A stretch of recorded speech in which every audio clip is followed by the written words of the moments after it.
My Hero Academia's war arc is now over, but even though the heroes were narrowly able to get the win over the villains, it certainly doesn't feel like it. Numerous heroes were taken out during this battle, whether by injuries or by retirement, and even though the biggest and bravest heroes are all going to be in the hospital for a while, things actually aren't over, because taking advantage of the fact that most of the heroes are out of commission, we have a prison break. The counter-quirk facility Tartarus Prison, a detention facility constructed in the open waters about 5 kilometers from the mainland. Though nominally a prison, the facility effectively serves as a dumping ground for individuals who threaten or have threatened public safety and security to a drastic extent. Regardless of sentencing status, these individuals are incarcerated and heavily monitored in Tartarus. As such, people with a wide range of quirks are locked within its walls and divided among 6 cell blocks, depending on the danger their quirks represent and the severity of their cases. The more dangerous the individual, the deeper they're kept within the prison. Tartarus is the dark side of quirk society, and it is said that anyone imprisoned there will never again emerge alive. In Greek and Roman mythology, Tartarus is a dark and gloomy realm of Hades, reserved for the damned and the wicked. It's the equivalent of hell. But what happens when hell attempts to trap a demon king? On the night of My Hero Academia's war arc, Shigaraki's body is in tatters as he struggles to survive inside a cave off the coast. However, the few hours between his last battle and nightfall are the only time that he'll get to rest, as All for One maintains control of Shigaraki's body throughout the night to give the heroes no rest for the rest of the series. We see Shigaraki board one of his flying high-end Nomu as the others gather around him and he shoots off towards the ocean. The following is a report compiled through statements from the sole survivor of the incident following his resignation. 8:30 p.m. It was a dark and stormy night. The sea around Tartarus raged and swelled, and in the cold, many of Tartarus's guards stood watch on what was just another night with some awful weather. 2 guards within the deepest stratum of the facility finish their fresh coffee as they sit in a room filled with monitors linked to cameras to different cells within the facility. These prisoners would go on to be involved in the events to follow, and these are their designations. The perpetual death row inmate, villain name Moonfish, a dangerous villain with a quirk that allows him to extend his teeth into deadly sharp weapons. The prize of the UA Forest training incident, Goto Imasuji, villain name Muscular. This man's quirk allows him to create and control muscle fibers on his body, and this ability is so dangerous that he's needed to be locked down in a special chair where even his mouth is bound. The heavenly Yaksha of the Yakuza, leader of the 8 Precepts of Death, Kai Chisaki, villain name Overhaul, who at one point had a quirk that allowed him to disassemble and reassemble things on a molecular level. Currently unable to use his quirk due to not having the sufficient limbs to use it. Desperately pleads every day to escape to visit his boss. The tragedy of UA High, caretaker of the League of Villains, villain name Kurogiri. Previously Shirakumo Oboro, hero name Loud Cloud. This villain poses no threat and is in the process of being moved to another location, already far off the shore securely and in secret. The mastermind of the Hosu incident, known as the hero killer Chizome Akaguro, villain name Stain. This villain was defeated by Endeavor and was successfully resuscitated from a near-death state. The hero killer has a quirk that allows him to completely immobilize someone via ingestion of their blood. However, due to good behavior, he's been allowed to move freely within his cell with no straitjacket. Information regarding this villain is on strict lockdown after the events of his capture went viral online. The disgrace of the Hero Society, Kaina Susumi, hero/villain name Lady Nagant. This prisoner is extremely dangerous and must frequently have her hair cut due to her quirk, which allows her to form sniper bullets from the hair on her head, which she can then fire via her arm, which she transforms into a rifle with deadly power and range. Lastly, the man known as history's most dangerous villain, the man who ruled it all for One, real name Unknown. This man has a quirk that allows him to steal and give out quirks as he chooses. However, after his battle with All Might and Camino, he requires the use of a life support system. Despite this, All for One requires stage 6 containment. Permission to kill is a given. 8:31 p.m. Within the deepest stratum, the two guards continue their conversation, discussing the upcoming transfer in the morning. The giant villain Gigantomachia is scheduled to arrive in the morning, with the two guards discussing how he was impossible to kill, but any attempts to really try were halted once they considered that Machia was originally a human, meaning he does have rights. They then debate over whether or not any of these prisoners deserve to be called humans, or if society has really warped so far that they still consider them people. 8:33 p.m.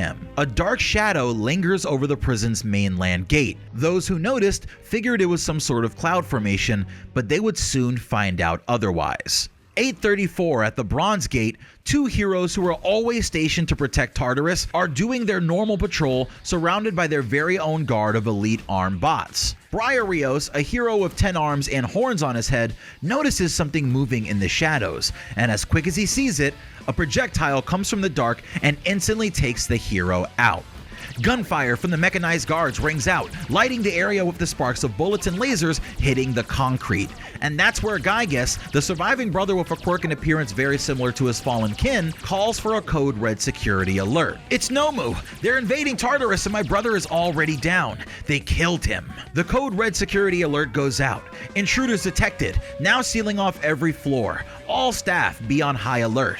But in the shadows, hiding behind one of these dark Nomu, we see an unimpressed Shigaraki, preparing a massive energy pulse from his hands to take out the guards at the Bronze Gate in one fell swoop. 8:35 p.m. Shigaraki was seen in the skies above Tartarus aboard a flying high-end Nomu, as more high-ends invade Tartarus from the sea, taking down the Tartarus Codus air defense system. At the same time, the bridge that connects Tartarus to the mainland is being lowered into the ocean, cutting off the villain's possible escape route. 8:36 p.m. The largest mechanical guardian in Tartarus Prison is released, and all hands are on deck along with automated cannons attempting to shoot Shigaraki out of the sky. However, the villain momentarily dives out of the sky like a falling star, tearing through the large robot and crushing into the nearby guard tower, which promptly crumbled to dust from the use of his quirk Decay. It's at this point again that Shigaraki unleashes another disruptive energy blast, with the energy wave going far beyond just the area that Shigaraki is in, completely shocking the prison and going through the walls as if with a purpose. 8:37 p.m. The power grid for the prison is shocked. However, before backup generators are able to come on, a second massive EMP from within the prison is detected, coming from the deepest sanctum, notably within the cell that All for One is being imprisoned in. Somehow, in coordination with Shigaraki, the two and their combined efforts in sync work to completely shut down the automated defenses and electrical operations within Tartarus Prison, causing every cell to burst open, with a full-on prison riot ensuing.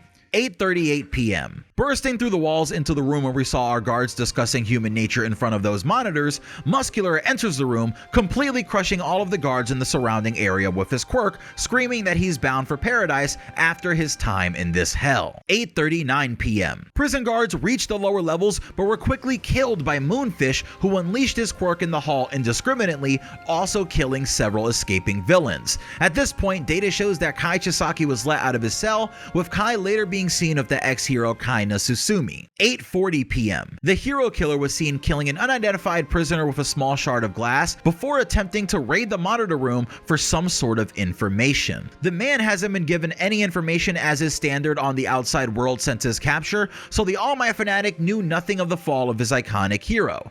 It's here where one of the guards we focused on previously lay dying from his wounds at the hands of Muscular. In his hands he grasped a small box, and noticing this, the hero killer reached for the box and took it out of the guard's hands. The guard, horrified, says, "No, that must reach the right people. It can't fall into the hands of a killer who worked with Shigaraki." But Stain turned and walked away, saying this era has gone awry, but rest assured, your conviction today will make it to the right person. Shocked, the prison guard questions Stain, asking whether he's a man or truly just the beast that they say he is, realizing the humanity in the man before him.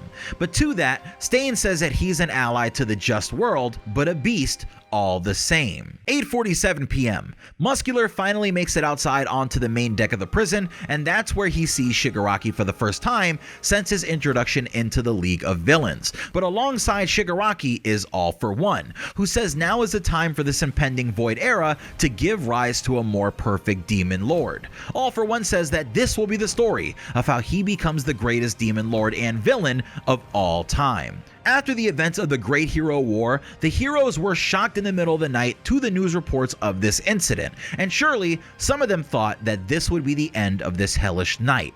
But even then, they were wrong. 3:06 a.m. Explosions ring out at Shigaraki Prison, another similar facility to Tartarus that holds villains and those who can't be let back into society, as Tartarus escapees along with Hayanomu rush into the prison to stage a second prison break. 3:55 p.m. A third prison break is reported at Bagu Prison. 4:30 a.m. A fourth prison break is reported at Kuin Prison. Between the Tartarus escape and 5 a.m., through the use of emergency aircraft, All for One and his escapees would go on to attack 7 other prisons, freeing convicted quirk users from all but one of them, which was able to somehow withstand the assault. At 5:04 a.m., Shigaraki finally ends his night of rampaging by resting alongside his flying Hayanomu at a new secret location supplied by All for One. Here with Toyo Todoroki and the villain Spinner, he laid his plans for what would happen after his body was finally complete. But for now, it seems like Shigaraki must rest. Finally reunited with his master though, the two tell the others that once Shigaraki's body is healed and completed, it'll be over for this world, and the world of their dreams can finally begin. This incident had massive ramifications for the rest of Japan, as the sudden influx of hundreds of prisoners rocked the nation, which had barely even begun to respond to the destruction caused by the giant Gigantomachia just the afternoon before. Many heroes in response to these events would go on to retire, and with less heroes than ever before, Japan entered a new dark era where society lost complete faith in their heroes, and the villains now ruled, with nowhere being safe from escaped prisoners and their horrifying quirks. In this new era, one man decided to step up before even the high-ranking heroes could respond. This man became a legend during this period, even though at the time he couldn't be identified due to the smoke that seemed to emanate from his body as he protected the streets of Japan and attempted to create a new normal for its citizens.